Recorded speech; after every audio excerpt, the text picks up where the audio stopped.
Silver Forks and Twilight Werewolves. Papa had had a long weekend. Anya hadn't seen him much the past few days. From the moment she left for school Friday morning, he had been in a hurry to get to work. Mama assumed something had come up at the clinic, mostly because Papa had told her as much. But Anya knew it was really his boss lady making him go on another mission. She merely shrugged before climbing onto the bus and assumed he'd be home for dinner, though found out later that wouldn't be the case. He ended up getting home after she had fallen asleep. Passed out on the couch with her mouth wide open, Anya waited up for him as long as she could. At least he was the one who carried her off to bed. Mama had told her as much the following morning, since Papa wasn't around to relay the information himself. Another morning, another mission. And another, 3 missions, back to back, had kept her from seeing her Papa all weekend. From the moment he woke up, which was early, to when he got home late at night, Anya was always asleep when he was home. Mama assured her that he was just very busy, which she knew. It's just that Anya worried that Papa might be getting all pooped out again. His boss lady seemed nice, but she had a bad habit of throwing more secret missions at him on his days off. She supposed that was all part of being the greatest spy in the world, but she wanted to spend some time with him too. At least he was getting home at a reasonable time that Sunday afternoon. Anya peeked her head out from behind the curtains after Bond suddenly perked for no reason. His head popped up and he looked towards the door, a sure sign that Papa was on his way. Anya couldn't see him in the street, which must have meant he was in the building. Sure enough, a moment later, and the familiar jingle of keys came from the other side of the door. Anya's face lit up as the door opened. She made a mad dash to go see her Papa for the first time in days, threw her arms out big and wide to hug his leg, and paused. Anya looked up at her Papa and blinked. He looked tired, but then again he always looked tired. The rest of him was about the same as usual too. Suit and tie, hat, gloves, suitcase. The only thing different about him was his face. Papa looked scruffy. Like scruffy. Anya blinked again, rubbed her eyes, and refocused, as if the hair that lined his cheeks and jaw would suddenly disappear like a bad dream. That didn't end up being the case. Papa sighed as he shed his hat and coat, but not before offering his daughter a tired hello. Anya said nothing back. All she did was stand there and stare. She'd never seen her Papa like this before. Lloyd, you're home. Mama's voice called out from the hallway. Anya looked over her shoulder to find Yor walking up towards them. How was work? Busy. Lloyd shook his head. He dropped his suitcase by the coat rack and left it there. He'd mess with it later. I'll get to work on dinner after I take a shower. There's no need. I was planning on calling out for delivery. Yor revealed. I figured you'd be out late again, so I was just waiting until you got home. Lloyd sighed in relief. That sounds like a wonderful idea, thank you. No need to cook and no Yor Forger originals. A true blessing. Yor smiled at the realization that she made the right call. She continued to watch her husband as he fiddled with his gloves, and as the seconds ticked by, her smile was soon accompanied by a poorly stifled giggle. Lloyd tilted his head and looked up at her and his daughter. The latter was still awestruck, while the former made no effort to hide her obvious amusement at something. Yes, Lloyd blinked. Had he done something funny? Oh, nothing. Yor teased. She covered her mouth to hide her smile. Lloyd raised a brow. Now he really wanted to know. Was it something I said? No. Yor shook her head. It's just I've never seen you with this much stubble before. Lloyd cringed. He suddenly became very aware of his own hygiene. With a reluctant scratch of his scruff, Lloyd confirmed his shaving situation firsthand. He shook his head and sighed as his wife giggled some more at the display. He hadn't had much time to get ready in the morning the past few days. That included trimming his whiskers, a routine he practiced almost religiously every day. The more he felt it himself, the more Lloyd shook his head. He couldn't remember the last time he had a beard, or at least one that wasn't part of a disguise he threw together anyway. You're turning into quite the wolfman, Lloyd, and so close to Halloween, too. Yor teased some more. Her smile grew even bigger. At first, Lloyd sighed. Upon taking a second look at his wife's amusement, however, he relented. Yes, I suppose I am. It was at that point Anya suddenly came back to life. Her frozen self de-thawed on a dime, and she looked up at her Papa incredulously. She was too hung up on what her Mama and Papa had just said to notice or care about the soft looks on either of their faces. The blatant admission of something so mind-bendingly horrific that her little body failed to contain the sheer terror that swept up her spine. She couldn't believe it. She refused to believe it.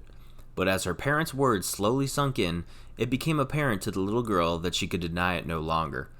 Papa had caught lycanthrope werewolf disease from one of his missions. That explained it. Somewhere along the weekend he'd become infected, and now he was starting to sprout fur all over his body like Bond. Anya's jaw dropped. She looked over to her otherwise faithful hound and found him sniffing her Papa up and down. Double confirmed. Clearly Bond was welcoming Papa into the League of Doggies. Anya shuddered and took several steps back. No. Papa couldn't be a werewolf. She already had a dog. She didn't need two. Papa was Papa and Mama was Mama. Without one or the other, her family just wouldn't be complete anymore. A million different things all ran through her head, and nearly half of them carried with them the image of her having to take a hairy Papa out on walks to go poop. A more frightening idea there was not. Neither Lloyd nor Yor noticed her internal dilemma. They eventually went their separate ways, Yor to the kitchen to grab plates for dinner, and Lloyd to the bathroom to go shower. They left their daughter there alone in her silent stupor. Anya continued to stare at the spot where Papa had just been, while Bond came up to inquisitively lick her face. The smallest forger devoted a bit more time to panicking before slowly reeling herself back in. Terror eventually gave way to trepidation to realization, and finally realization to determination. Anya knew what she had to do. Bond, we gotta cure Papa. Anya looked at her pet. The latter tilted his head, while the former steeled her gaze. We can't let him turn into a doggy person. Becky blinked. At first, she'd been staring at her lunch the entire time Anya had been talking, neither really listening nor ignoring her friend. For all intents and purposes, it was just another day at school, and as such, she'd been going through the motions of their typical routine. Go to class, argue with stupid Damien, go to another class, then reconvene in the cafeteria. Cut, rinse, repeat. The two of them even sat down at their usual spots and ate their usual foods. Becky had brought food from home, courtesy of her family's personal chef, while Anya had settled for an omelet. There hadn't been much time for eating, though. Becky took maybe 1 or 2 bites of her chicken cordon bleu before suddenly stopping mid-forkful. She turned to Anya as her friend's explanation of the day before suddenly sank in. Becky tilted her head and considered for a moment the implication presented before her. Anya's Papa was turning into a werewolf? At first she didn't believe it. Her own father had hair on his face, and that didn't make him a werewolf. As Anya explained her Papa's own admission, however, Becky's eyes suddenly became wide. So what you're saying is, the gears in the little girl's head slowly started to turn, that your hot dad is now a hot werewolf. Anya's flat stare did her innervation no justice. Becky, I need help. I don't want a werewolf for a Papa. What if he catches fleas or something? Just give him a flea bath, Becky replied nonchalantly. It worked out well enough for her dog, at least, though Anya didn't seem to find that advice very helpful. If Papa becomes a dog person, he won't be able to do stuff like go on missions, save the free world, fall in love with Mama, take me out on walks, or go to the park. You could take him out for walks, though, Becky smiled. It quickly fell off her face when she noticed Anya frown, though. Okay, I get it. But how are we going to cure him? Anya's face became frazzled. She was hoping Becky might have been able to give her some ideas, but clearly that wasn't going to happen. The more Anya thought about it, the more she realized that most of her classmates probably wouldn't help either. She and Becky weren't the most popular people in first grade. Even if somebody did know how to cure werewolf disease, they more than likely wouldn't help her anyway. Asking a teacher was definitely out of the question, too. They'd want to know how Papa became infected in the first place, which would mean she'd have to tell them all about his secret spy missions. No, she and Becky were on their own in this one. Or at least, that's what she initially thought. Her saving grace came in the form of a couple familiar snickers. Anya and Becky both strained at the sound and spun around, finding Emil and Ewan there pointing at them for no apparent reason other than to get a rise out of them. It worked well enough on Becky. She gave them her typical scowl, which only grew when the boys' ringleader, Damien, suddenly came up behind them with his lunch tray. He replied with his own haughty smile before turning to walk away with entourage in tow, and Becky made her disgust plain with a click of her tongue. Anya, meanwhile, was silent. Her eyes lit up. Of course, Scion Boy. He was smart. He would know what to do. The little girl hopped to her feet and immediately ran to cut his exit off. Becky nearly caught whiplash as she followed her friend's beeline towards Damien, and the 3 boys froze mid-step as Anya skidded to a stop in front of them. The trio eyed her warily, not sure what to make of the girl's display. Scion Boy, I need you. Anya clenched her fists and stared up at her mark with determination in her eyes. There was a pause. Emil and Ewan looked at their boss man, only to find him suddenly go completely red. What? Anya, Becky interjected, we're supposed to be figuring out a cure for your papa, not worrying about that thing of yours for Damien. More heads turned towards the display. Damien's eyes darted between his friends and Anya, and his mind reeled. What are you two even talking about? My papa's turning into a werewolf, Anya explained with a frown. I need to figure out how to cure him, but I don't even know the first place to start. Can you help me? The boys fell silent for a moment. Damien's flunkies shot each other incredulous looks before suddenly bursting into laughter. Anya tilted her head at their reactions, but none more so than Damien's. The red in his face abated slightly, and he simply closed his eyes and shook his head with an exasperated sigh. Without saying another word, the three of them turned to walk away again, but Anya wouldn't have it. She chased them down again, this time not even giving them the chance to take a single step. She lunged to grab hold of Damien, and the boy immediately froze in place. He glanced at her over his shoulder, quickly enough to catch the frustrated tears that started to pepper Anya's eyes. Please, Damien, you're my only hope. Damien's jaw dropped. Words failed him, even as Emil and Ewan had plenty of their own. Get your hands off Boss Man. Werewolves aren't even real, you dummy. But it's true, he's all hairy now. Anya's lips started to tremble, the sight of which only reignited the fluster in Scion Boy's face. I love my papa. You have to help me change him back. Damien remained silent. He glanced at his boys, then at the interested stares surrounding him, before finally landing his eyes on Anya.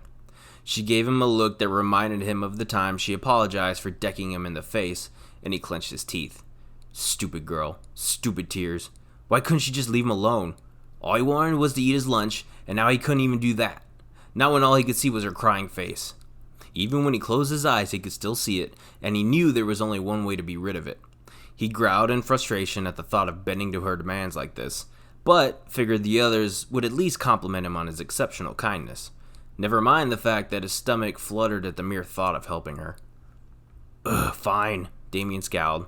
Emil and Ewan flinched. You're hopeless. If you've ever read a book in your life, you know that werewolves hate silver. Anya's tears abated for the moment. She stared at Damien in disbelief and blinked. He squirmed under her gaze. Really? Silver? Yes, Damien confirmed. His cheeks were on fire. You have to shoot a werewolf in the heart with a silver bullet. But I don't want to kill my papa. Anya's tears returned with a vengeance. Is that really the only way? Damien panicked. We'll just poke him with something silver. I don't know. I'm not an expert. Scion Boy rested his shoulder away from the girl. Anya pulled her arms in close to her chest and stared at him, and at that point Damien couldn't handle looking at her any longer. He hid his face from her, Becky, and the others before marching off to salvage the rest of his lunch period. His fluster remained, although Emil and Ewan chalked that up to him simply being frustrated at having to explain something so, in their words, obvious to an uneducated person like Anya Forger. They stuck their tongue out at her before clamoring to go catch up with their leader. Anya remained statuesque. Those jerks. Becky's voice came up from behind Anya. A soothing hand on her shoulder followed immediately after. They were no help at all. Anya stayed silent for a moment. She watched Damien walk away, and once he made it a ways, she wiped her tears. So I need to find something silver. Becky frowned. She looked her friend over and found Anya a bit more confident than before. Her sad face was replaced with resolve. Anya's head slowly started to swirl with possible ideas of how she was going to do this. Scion Boy had given her all the information she needed. Now all she had to do was follow through with her plan, which at that point wasn't much of one. Poke Papa with something silver. Straightforward enough, although he more than likely wouldn't be happy if she tried. Anya would have to sneak up on him, but that was easier said than done. After all, Papa was already the greatest spy in the world. She couldn't hide much of anything from him, and that was before he'd been turned into a werewolf. His senses would likely be heightened due to his disease. Anya frowned. This was going to be difficult. Lloyd turned his head this way and that. He stared at himself long and hard in the foggy mirror before shaking his head for what felt like the 100th time. Another mission, another morning without being able to shave. Handler was running him ragged these past few days, and he was starting to look the part.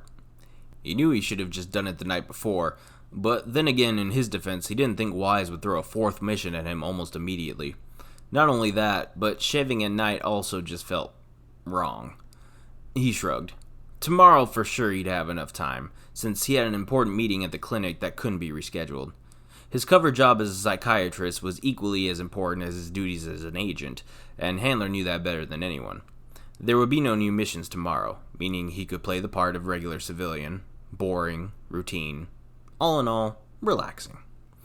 Lloyd took one last look at himself before breaking away for good. Fresh out the shower, he gathered his new PJs that Yor had bought him and threw them on.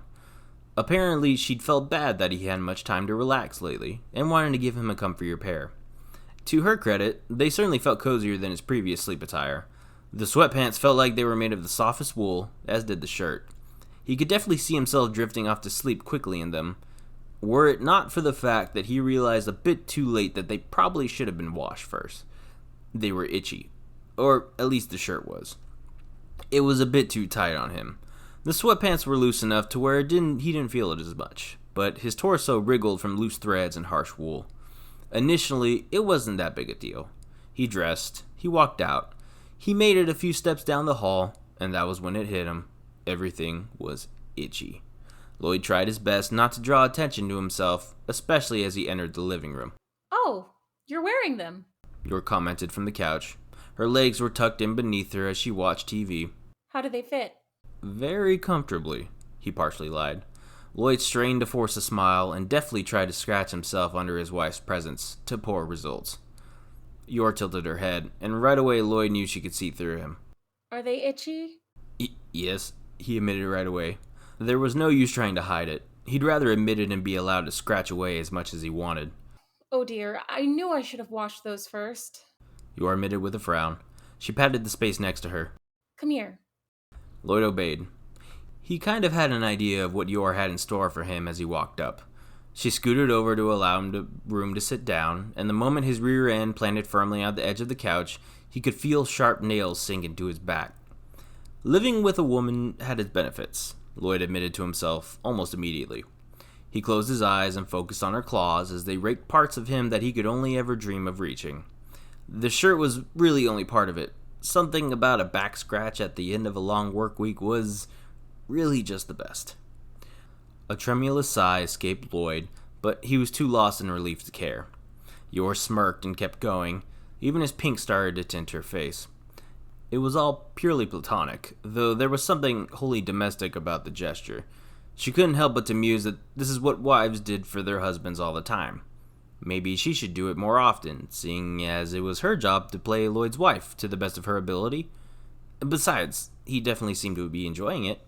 Your smile grew as Lloyd's head rolled forward. He shuddered as she went further south. Her cheeks warmed. The sound of the door opening caused the couple to pause. Both foragers looked up to find their daughter walking in. "Hi, Mama. Hi, Papa." "Hello, Anya," Lloyd answered for him and Yor. He strained a bit as Bond came waddling through the hallway to greet Anya. "How was school today?" "Good," Anya replied with a poorly concealed frown. Papa had gotten even fuzzier. She glanced between him and Mama. "How come you two are sitting so close?" Lloyd gave the little girl an annoyed sort of stare. She was always trying to make something out of nothing. Yor answered this time. "Lloyd was itchy, so I was helping him scratch it." Anya stopped dead in her tracks. She gazed at her parents with big open eyes, but managed to slowly nod in an effort to not make them suspicious. It seemed to work. Papa rose to his feet and started to make his way towards the kitchen to make dinner. Mama, meanwhile, was content with just watching TV, leaving Anya there to silently sort through things with Bon.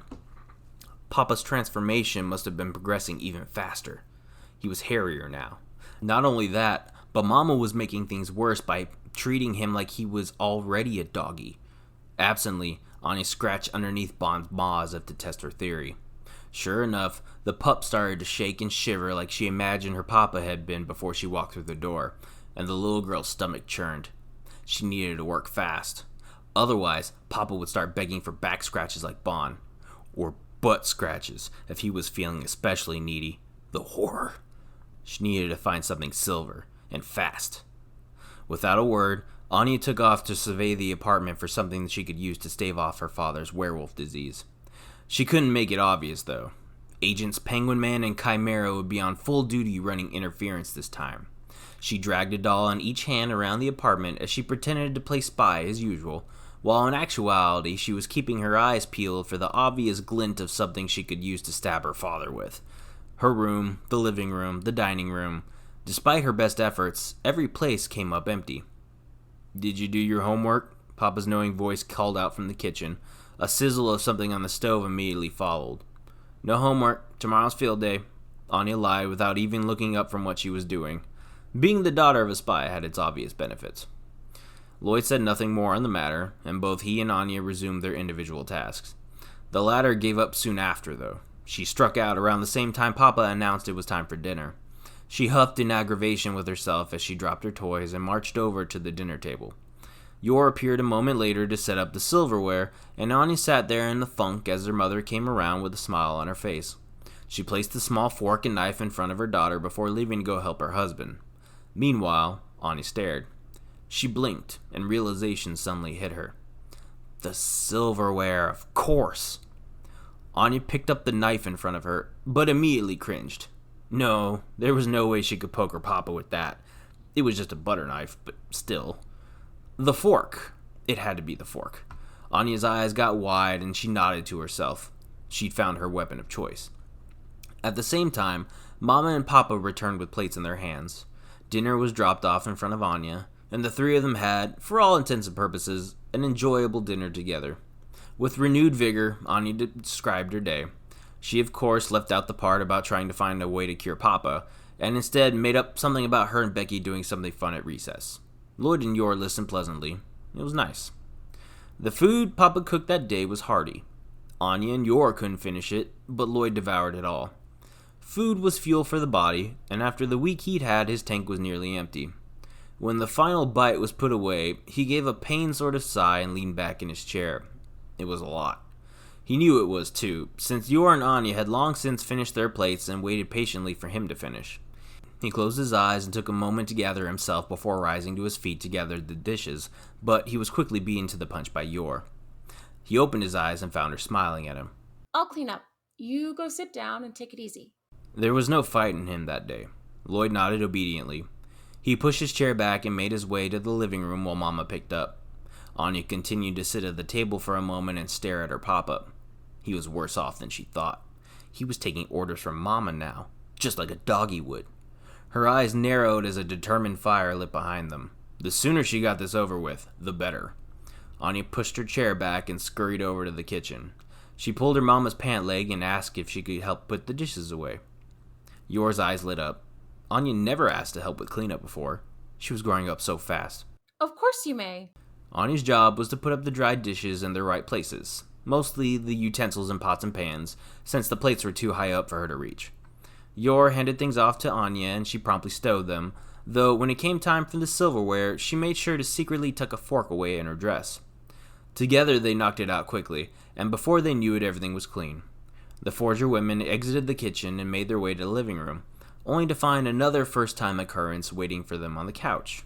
Papa was out like a light. The food must have hit him with his exhaustion.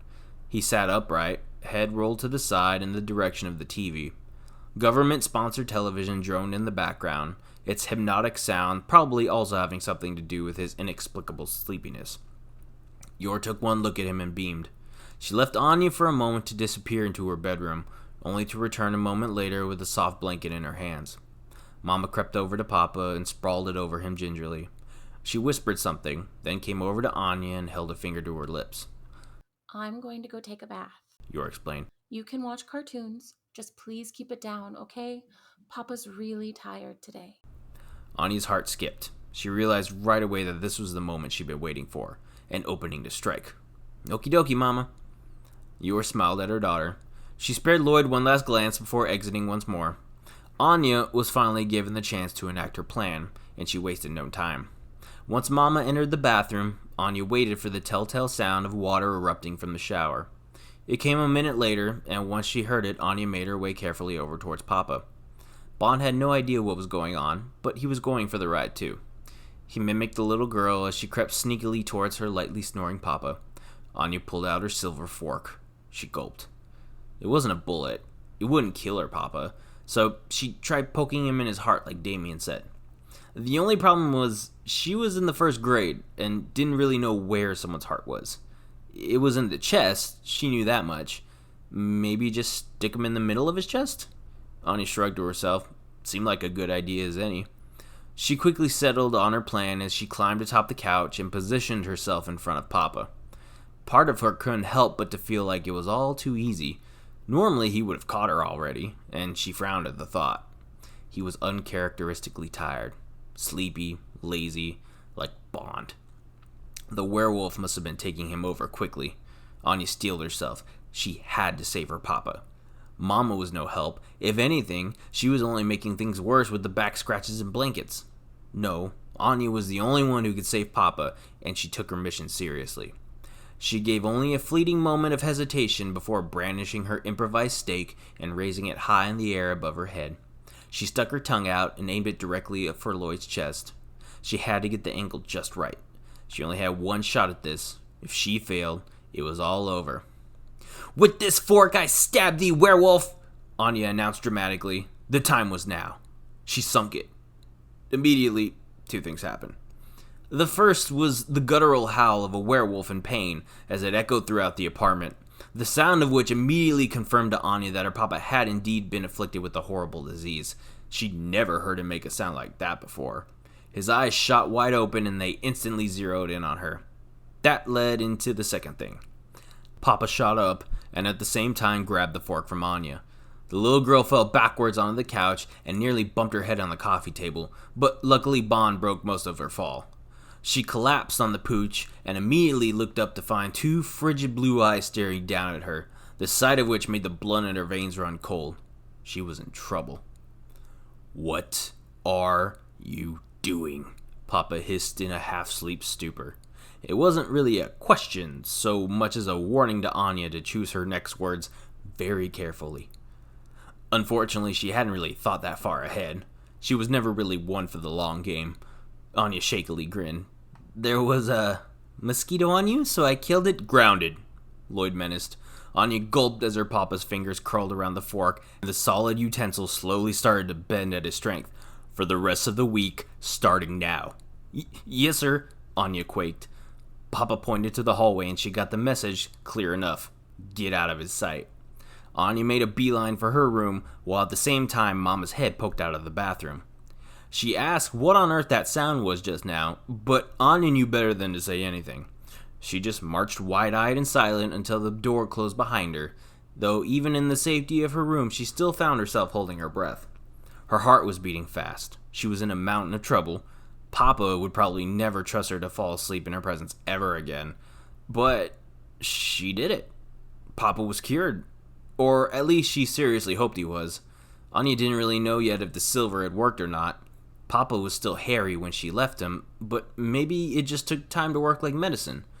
Whether that was the case or not, Anya wouldn't be able to find out until tomorrow. Not until he walked her to the bus stop, or maybe even until he got back home from work if he was really mad. Regardless, she had a feeling she wasn't going to be spending much time outside her room for a while. Waiting a moment before pressing her ear against the door, Anya listened to see if she could hear her papa. He was still growling, and her heart sank at the realization that Bond was still out there with him. It was probably fine, though, seeing as how they were both of the canine persuasion, at least for now. Mama again asked what was wrong, and Papa said something to her, though Anya couldn't make out exactly what. She soon heard the door close again and the shower turn back on, and once that happened, the rumblings coming from the living room eventually ceased. No more howling, no more growling. Papa Wolf had finally settled down. The danger had passed, and Anya let out a huge sigh of relief. She slumped to the floor and knew that all she could do now was wait and see. To Anya's great relief, by the following day, things had gone back to normal, for the most part. Papa was no longer hairy when she found him at the breakfast table. His face was clean and smooth like always, although Mama seemed a bit disappointed that he didn't look like a werewolf anymore. Anya figured she probably wanted another doggy to scratch and pet, but Bond was the only furry companion they needed. Besides, Papa certainly wasn't in any cuddly sort of mood that day, or even the following day for that matter. At least not towards Anya anyway. He was still pretty upset with her, and she understood that. Him and Mama still walked her to the bus stop, though, and wished her a good day. Really, the only way anyone could tell he was still thinking about the day before was when he narrowed his eyes right before waving goodbye. She got the hint. Becky ended up taking the news that Papa was no longer a werewolf about as hard as Mama did. She voiced her clear frustration that she at least wanted to see a picture of a Harry Lloyd before he changed back, but Anya could only give her a half-hearted apology on the matter. Regardless, Becky was happy that Anya had her Papa back, and the two girls agreed to keep an eye out for each other should the werewolf disease start spreading to the rest of Eden Academy. Anya also made sure to properly thank Scion Boy for his help in curing Papa, though all he offered was a ground-out, "You're welcome," before turning to walk away. Upon her arrival home, Papa was there to greet her like he always did. No new missions that day, although that also meant he was there to fully enforce her week-long grounding. There was no TV or playtime until the weekend, but Anya was okay with that. Even during Lloyd's punishment study sessions, Anya smiled to herself, knowing that she still had a Papa who would get after her when she did something wrong, and not a slobbering pooch that she'd be forced to take out every day to go potty. Thankfully, Lloyd had spared her the embarrassment of explaining what transpired to Mama. Anya wasn't sure what he told Yor, but whatever it was at least didn't involve her stabbing him with cutlery. It wasn't until she took a peek into his thoughts that she realized he didn't even know he was infected in the first place. Even then, he had no idea why Anya had stabbed him in the chest, and quite frankly, she'd have liked to keep it that way. Had he known that she knew, then that might have given her superpowers away. Her secret identity was safe for another day. All in all, everything had worked out for the best. The crisis was averted. Deep down, Anya liked to think that her Papa would have been proud of her for curing his werewolf disease, because when push came to shove, she could save the day just like he would. Papa might have been the best spy in the world, but even he needed some help from time to time. And should anything like this ever happen again in the future, whether that be an outbreak at Eden or Mama catching secondhand werewolf from Papa, Anya would know just what to do. Grab something silver and poke them all like before. Only, next time, maybe she wouldn't do it with a fork.